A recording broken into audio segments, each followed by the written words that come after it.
Hello everyone, welcome back to my channel. आप देख रहे हैं आपकी अपनी क्लासेस के आर स्टडी क्लासेस। और आज की इस वीडियो में हम पढ़ने वाले हैं क्लास 8th का हिंदी दूरवा का चैप्टर 3 जो कि है चिट्ठियों में यूरोप। इसके जो लेखक हैं वो हैं सोमदत्त जी और उन्हीं के द्वारा ये पाठ लिखा गया है। चलिए शुरू करते हैं। यहाँ पर हमें सबसे पहले बताया गया है कि ये जो पाठ है, ठीक है, ये एक पत्र की तरह है और इसमें जो पत्र है, जो चिट्ठी हैं, उनमें यूरोप के जो लेखक हैं सोमदत्त जी हैं। और इस पत्र में हमें जो लेखक हैं वो यूरोप के जो वातावरण है, वहाँ का जो परिवेश है, वहाँ का कैसा रहन सहन है, वो सब बताते हैं। जो कि उनके जो परिवार वाले हैं वो भारत में रह रहे हैं, ठीक है। तो वो उनको पत्र लिखकर भारत भेजते हैं यूरोप के बारे में बताने के लिए। लेखक जो हैं वो सबसे पहले पत्र में जब वो पत्र शुरू करते हैं तो वो कहते हैं कि अपने प्यार भरे संबोधन में वो कहते हैं, प्रिय नीलू शेरू काकू पुत्रक और तुम सबकी मम्मी को खूब प्यार। उसके बाद वो बताते हैं कि लेखक जो है वो अपनी बातें लिखना शुरू करते हैं। फिर वो बताते हैं कि अगर देखा जाए तो जब वो लेखक हैं वो चिट्ठी लिख रहे हैं तो तब उन्हें यूरोप में रहते हुए 1 सप्ताह हुआ है और आगे वो यूरोप में वसंत के आगमन की बात लिखते हैं, ठीक है। उसके बाद वो कहते हैं कि आज इतवार है और इसीलिए 1 बजे खाना खाकर आए हैं और लिखने बैठ गए हैं।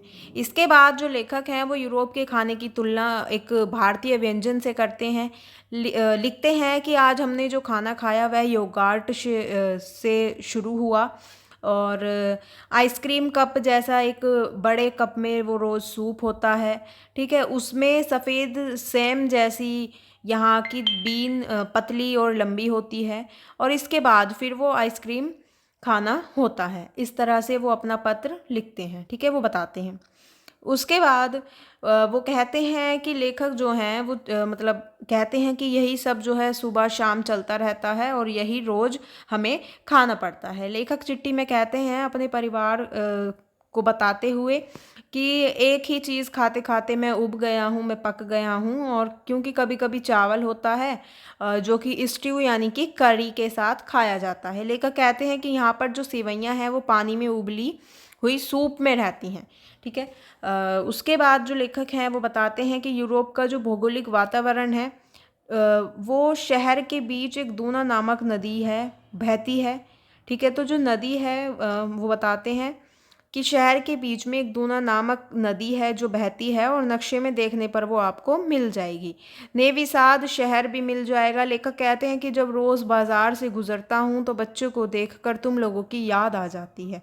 आगे लेखक लिखते हैं कि जो नदी है उसमें बड़े बड़े यात्री जहाज़ चलते हैं। यहाँ पर फुटबॉल बहुत खेला जाता है।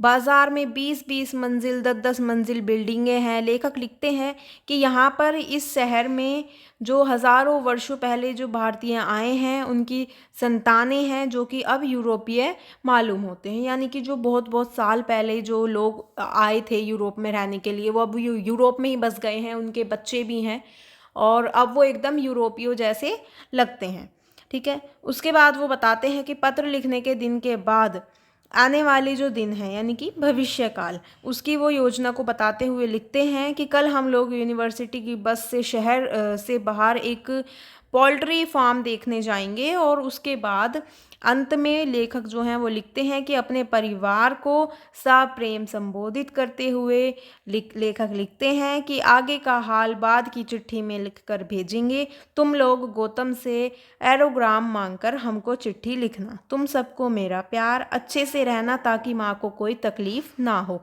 तुम्हारा पापा सोमदत्त, ठीक है। तो उन्होंने ये लिखा है। यहाँ पर हमारा जो चैप्टर है वो कंप्लीट होता है। अगर आपको अच्छा लगा हो, समझ आया हो तो वीडियो को लाइक कमेंट शेयर ज़रूर करना और मेरे चैनल को सब्सक्राइब कर देना।